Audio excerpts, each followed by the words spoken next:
여기 계신 분들이 대부분 목회를 하신 분들이 많기 때문에 무교회주의에 대해서는 충분히 알고 계시리라고 저는 그렇게 생각을 하고 있습니다.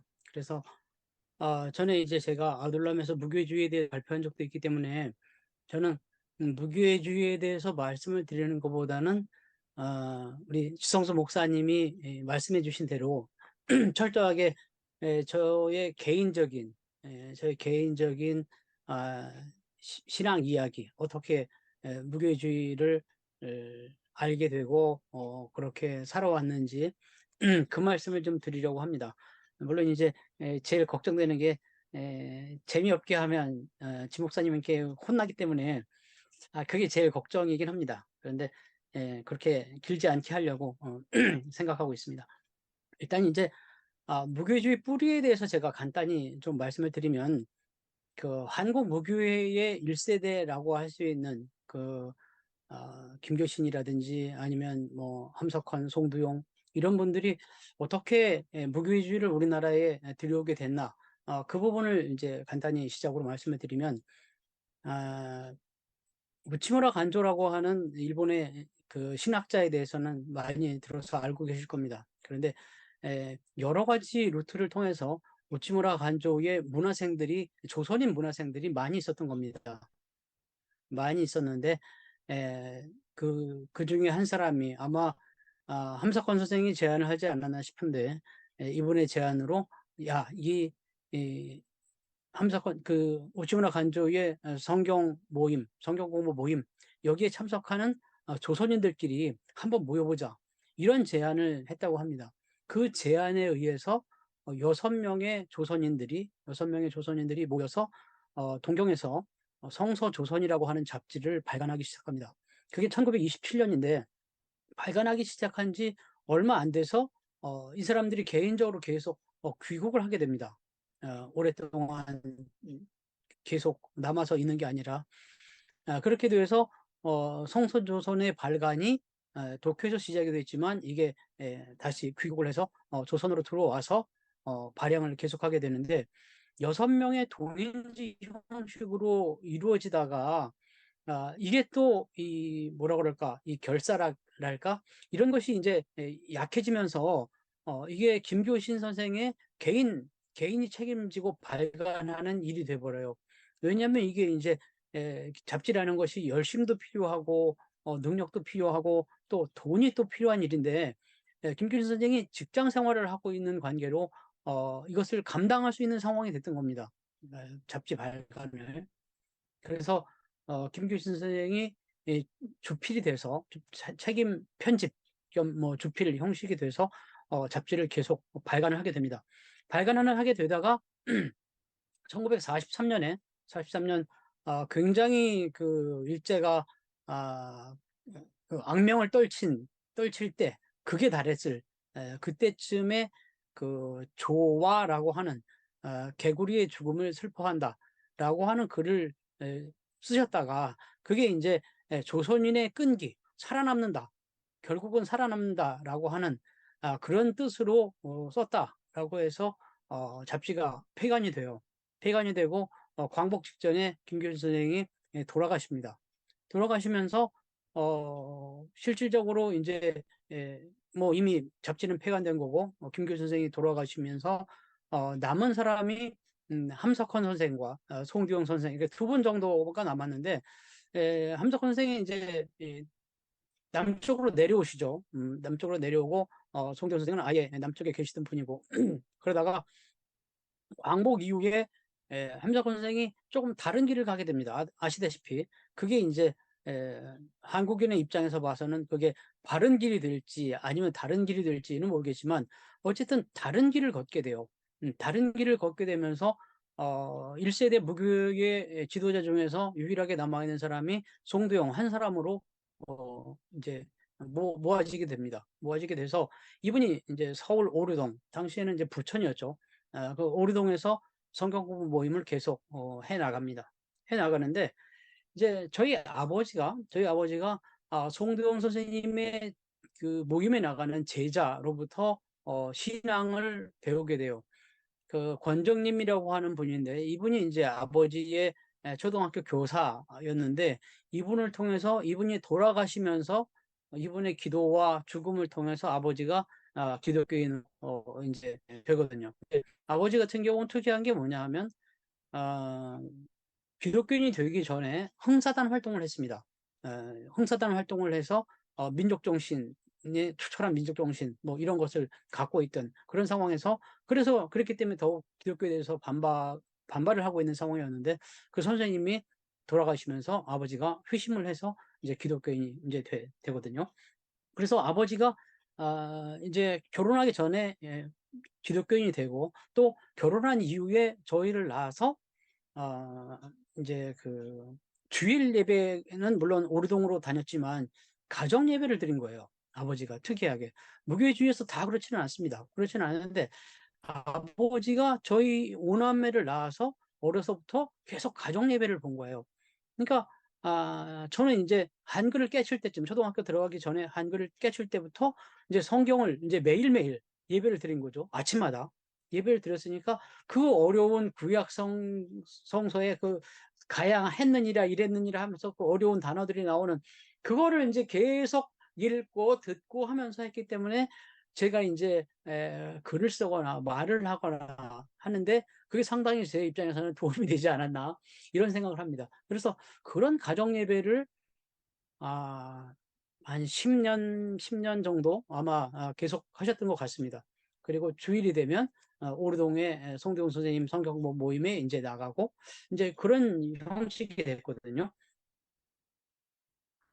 아, 그때 이제 제 입장에서 조금 특이했던 건 뭐냐면, 그렇게 해서 이제 초등학교를 졸업하고 중학생이 됐는데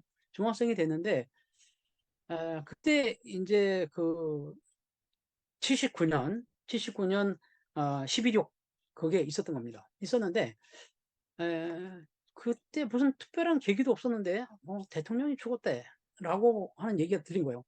다들 분위기 난리 났었습니다. 제 어린 시절 기억으로도 난리가 났었죠. 뭐 다 침울한 분위기가 돼서 난리가 났었는데, 저는 제 친구한테 그랬어요. 야, 이제 이 나라가 좀 민주화가 좀 되려나 보다. 음, 그런 얘기를 했거든요. 제가 그때 중3이었습니다. 중3이었는데 제 가까운 친구가 그 얘기를 듣더니, 야, 너 이상하다. 어떻게 그런 생각을 도대체 할 수 있냐.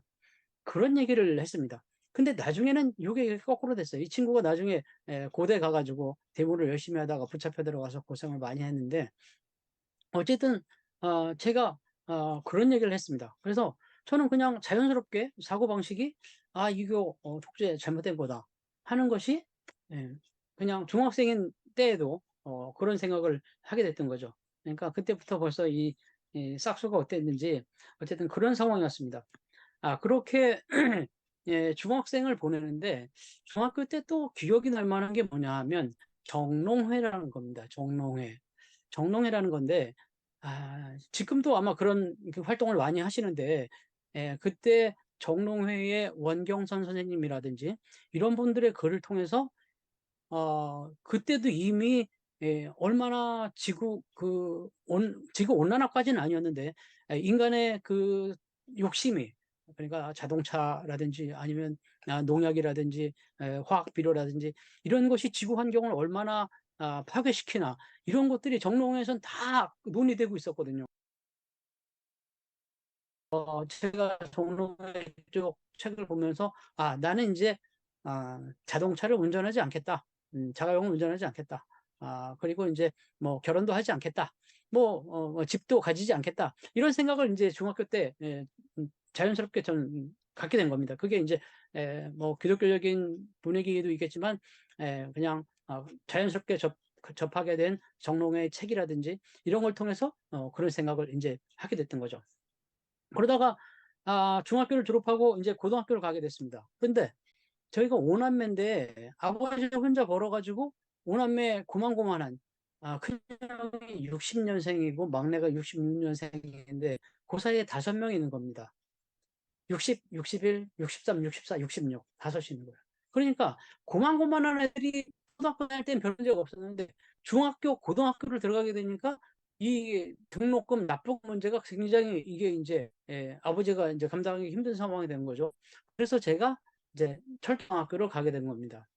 국비로 전부 다 교육을 시켜주고 그러니까요. 그래서 철도고등학교를 가게 됐는데 제가 철도고등학교 다닐 때는 이제 그 송도영이라고 하는 그 1세대 선생님이 좀 살아계실 때였습니다. 이제 와병 중이긴 하셨지만 그래서 가끔씩 뵙기도 하고 말씀도 듣고 뭐 그랬었고요. 고등학교 때 제게 가장 큰 영향을 끼쳤다는 것은 홍사단입니다. 아버지 같은 경우는 홍사단 활동을 하다가 기독교인이 되면서 홍사단 활동을 그만두지만 저는 예수쟁이라고 하는 사람이 이제 홍사단이라는 거에 대해서 아버지 영향을 받아서 이제 홍사단에 거기 고등학교 활동을 했습니다. 고등학교 활동을 했는데 하다가 이제 이거는 아닌 것 같다 해가지고 활동은 따로 하지 않고 대신 홍사단에서 매주 금요일마다 금요 개척 강좌라는 것을 매주 금요일 저녁 7시마다 했습니다. 그게 이제 고등학생보다는 대학생 일반인들을 대상으로 한 강연이었는데 제가 3년 동안 그 강연을 계속 들은 거예요. 친구들은 이제 그 흥사단 동기들은 토요일 날 집회를 하는데 거기 참석하지 않고 금요일 날 금요 강좌를 계속 들었던 거죠. 그래서 뭐 그 당시에는 비라상 같았던 안병옥 교수, 지금도 살아계신 김용석 교수님, 뭐 이런 분들의 강연을 문학, 예술, 그다음에 정치 이 전문가들의 강연을 매주 들었던 겁니다.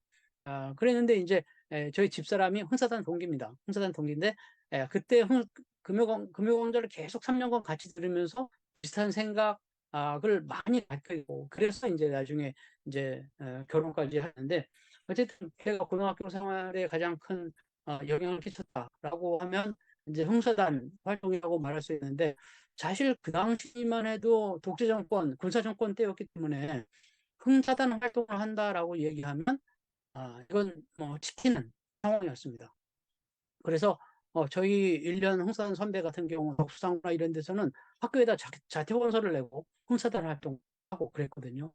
저는 다행스럽게 철도고등학교는 이제 뭐라 그럴까 이제 졸업하면 전부 다 철도 공무원이 되는 그런 거였기 때문에 학교 공부에 그렇게 억압을 받지 않고 또 다행스럽게 저는 교장 선생님한테 굉장히 이쁨을 많이 받아서 교장 선생님께서 만주 출신이신데 이분이 안창호 선생을 굉장히 존경하는 분이었습니다. 그래서 제가 흥사단 활동하는 거에 대해서 전혀 취하지 않으셨어요.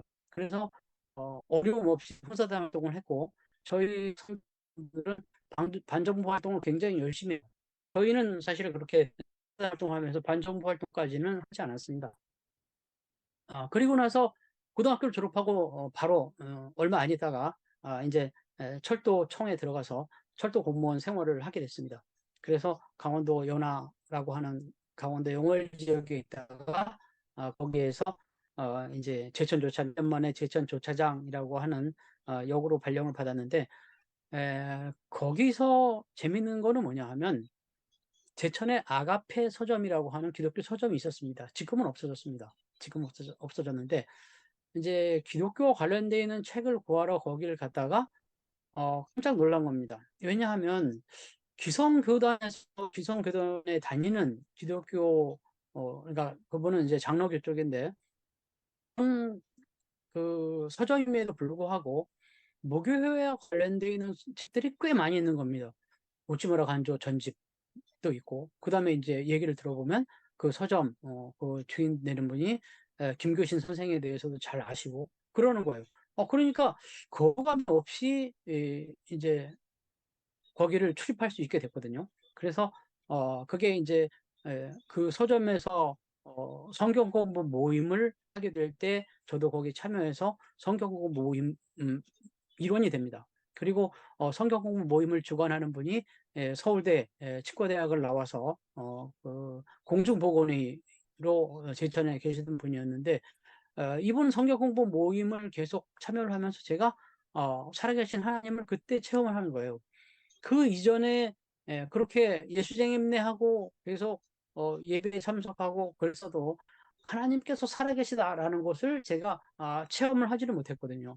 그랬는데 그 성경 공부 모임에 공부를 하면서 살아계신 하나님을 체험을 하고 제가 그러니까 좀 다시 태어났달까요?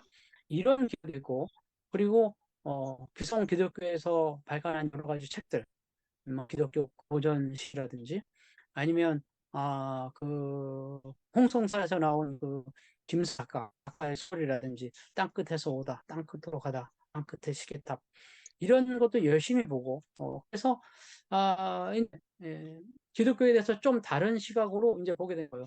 그것 때문에 제가 이제 아버지한테는 회색 분자가 됐죠. 쟤는 이제 물 좀 탔어. 쟤는 무교회주의자가 아니야. 쟤는 교회에 물을 좀 먹은 것 같아. 좀 이상해.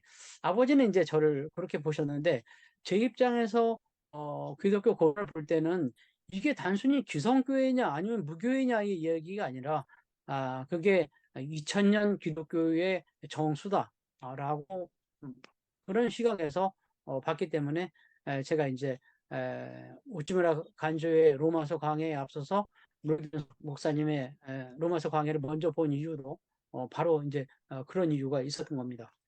그래서 제가 이제 제천 지역에 근무를 하게 되면서 성경학교 모임에 계속 참여를 하게 되고 또 이제 그때쯤에서 한겨레 신문이 나옵니다. 한겨레 신문이 나오게 돼서 저는 한겨레 신문 창간 주주이자 창간 투자로 이제 한겨레 신문을 보게 되고 또 거기와 연결돼서 당시 저는 이제 천주교도 아니지만 평화신문도 보게 되고 뭐 그렇게 이제 그래서 평화신문을 통해서 신용복 선생님 아직 그때는 추록 전이었는데 신용복 선생님 글도 보고 이렇게 된 거죠. 그러니까 이제 직장에서 봐서는 저는 이제 빨간물이 든 살짝 빨간물이 든 벌써 한겨레 신문 본다라고 얘기하면 그때는 다 그랬어. 저 자식 좀 빨간물이 들었구나. 빨갱이구나. 그랬습니다. 그렇게 이제 제천에서의 생활이 이제 됐고요. 제천 근무를 좀 하다가 그 다음 단계라고 한 것이 뭐냐 하면 이제 성경공부 모임을 주관하던 분이 해외 선교를 가시게 된 겁니다. 공중보건의 역할도 하고 제천에 조금 더 머물러 있다가 우즈베키스탄으로 선교사로 가요. KTM이라고 하는 선교 단체인데 나중엔 인터콥이 되기도 하고 지금은 이제 치과의료선에서 그분이 활동하고 있습니다. 그래서 그분이 가신 다음에 성경공부 모임이 이제 거의 와해되다시피 했거든요. 이제 메인 성경 공부를 주관하던 분이 가시니까. 그래서 그 이후에는 이제 제가 그러면 제천에 그렇게 계속 있을 건 아니다 싶어서 이제 간부 시험도 보고 해가지고 간부 생활을 하게 되면서 여기저기 이제 많이 다니게 되거든요. 다니게 되는데 그때 집사람 같은 경우가 그때 이제 그 전에 이제 결혼을 했는데 집사람 같은 경우가 뭐냐 하면 은행에 다녔습니다. 서울여성을 졸업해서 서울여성 다니고 그럴 때 제가 이제 홍사단 활동을 같이 했던 거고 결혼을 해서 은행에 계속 근무를 했었거든요. 은행에 근무했는데 둘째가 태어난 겁니다. 둘째가 태어나면서 더 이상 직장 생활과 이것을 가정 주부로서의 역할을 병행하기가 힘들겠다 싶어서 집사람이 퇴직을 합니다. 제가 이제 계속 했거든요. 당신이 퇴직하지 않으면 내가 그만두겠다. 둘 다 벌 필요는 없다. 한 사람이 버는 걸로 충분하고 한 사람은 가정을 지키든지 전도를 하든지 그렇게 하자라고 해서 집사람이 그만뒀습니다. 그만둬서 그만둔 퇴직금의 반을 투자해서 컴퓨터를 샀습니다. 그 당시 대기업에서 전부 다 386을 만들어내고 있을 텐데 그때는 뭐 삼성에서도 컴퓨터 만들고 삼보에서 만들고 다 그랬지 않습니까? 그때 다 386 만들 때였어요. 용산에 가면 486이 있었습니다. 486을 조립을 해줬습니다. 그래서 486DX를 구매를 하고 그 당시 우리나라에 처음 보급된 레이저 프린터 300dpi 레이저 프린터를 샀습니다. 그리고 한글 2.0 전문가용이라는 걸 샀어요. 그 당시 우리 철도청 그 당시 철도청에서는 하나 워드 프로세서 하나 스프레드시트를 사용할 때입니다. 그런데 한글 2.0이라고 하는 것은 이건 별세계입니다. 완전히 별세계거든요. 근데 제가 많은 비용을 들여서 컴퓨터를 장만했던 이유는 전자출판 때문에 그랬습니다. 전자출판 해보겠다라는 생각을 갖고 있어서 그 장비를 사서 열심히 익혔거든요. 익혀 제가 한 일이 무엇이었냐면 마침 선생님께서 돌아가셨기 때문에 송도 선생님이 돌아가신 이후에 그분이 쓰신 글들을 어, 전부 모아서 그것을 전집을 만드는 작업을 제가 했습니다. 그래서 인물 남이 해준 것도 있고 제가 입력한 것도 있고 편집을 제가 하고 레이저 프로를 해서 가지고 이제 책을 만들었거든요. 그 덕분에 제가 이제 송대웅 선생님의 글들을 전부 다 볼 수 있는 계기가 된 겁니다. 글들을 전부 보고 교정을 보고 편집하고 그러면서 그 책을 열심히 이제 본 거고, 그래서 그를 통해서 이제 무교회와 다석 선생의 관계, 혹은 무교회와 함석헌의 관계, 이런 거에 대해서 조금 보게 되고 생각을 조금 하게 된 겁니다. 근데 결론적으로 말씀드리면 무교회에서는 함석헌 선생을 기독교인이라고 생각하지 않습니다. 또 송대용 다석 선생은 당연히 기독교인이라고 생각하지 않습니다. 물론 요즘에는 함석헌 선생에 대해서 상당히 좀 좋게 보는 시각도 있습니다. 시각도 있는데 그 당시 제 입장이나 무교의 입장은 뭐였냐면, 예수를 믿느냐 이겁니다. 예수를 구세주로 예수 그리스도로 믿느냐. 그러니까 뭐 이시칭이라고 얘기하는 그걸 가지고 십자가의 보혈을 통해서 우리가 죄가 구원받았다고 하는 사실,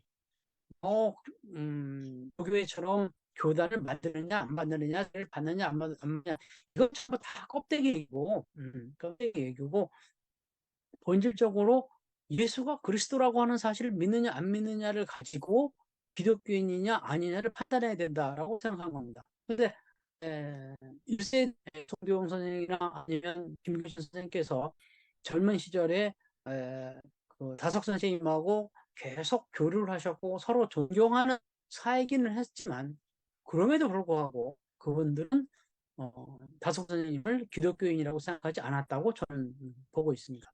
그런 면에서 함석헌 선생도 마찬가지고요. 물론 함석헌 선생은 그리스도인이었습니다. 당연히 그리스도인이었고, 뜻으로 보는 한국 역사, 이런 성서 조선에다가 계속 일을 해서 그것을 나중에 이제 책으로, 단행본으로 책을 기도하셨고, 그런데 이제 이분이 이제 생각이 달라진 거죠. 달라졌는데 그것을 좋게 말하면 좀 한 차원 더 높아졌다라고 이제 보시는 분들이 많이 계실 겁니다. 이곳에는. 그렇지만 그것을 이제 보수적, 복음주의적 입장에서 보면 이것은 신앙에서 멀어졌다 이렇게 보는 거죠. 특히 이제 아시는 분도 많겠지만 그 여성 문제, 여성과의 이런저런 문제로 인해서 이제 무교회 쪽하고는 좀 거리가 생기고 이제 그러지 않았습니까?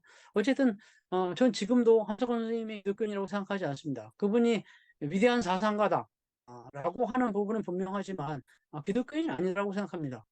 적어도 예수를 그리스도를 믿었느냐, 그리고 그 믿음을 삶으로 살려고 했느냐라고 했을 때 둘 다 아니거든요. 둘 다 아니기 때문에 저는 그분은 기독교인이 아니다, 이렇게 생각을 하고 있습니다.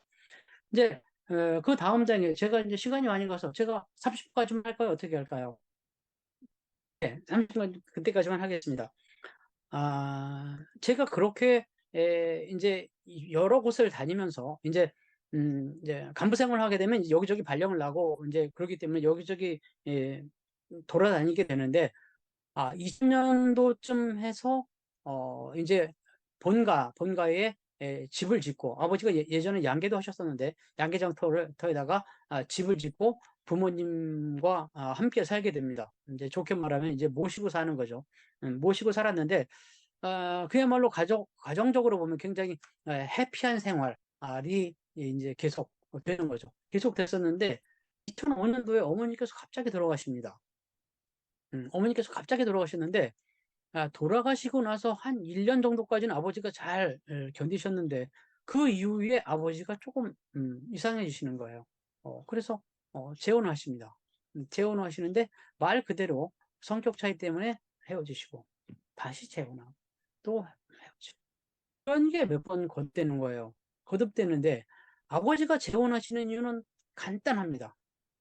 하나님의 뜻대로, 하나님의 뜻 때문에, 아버지 말씀으로는.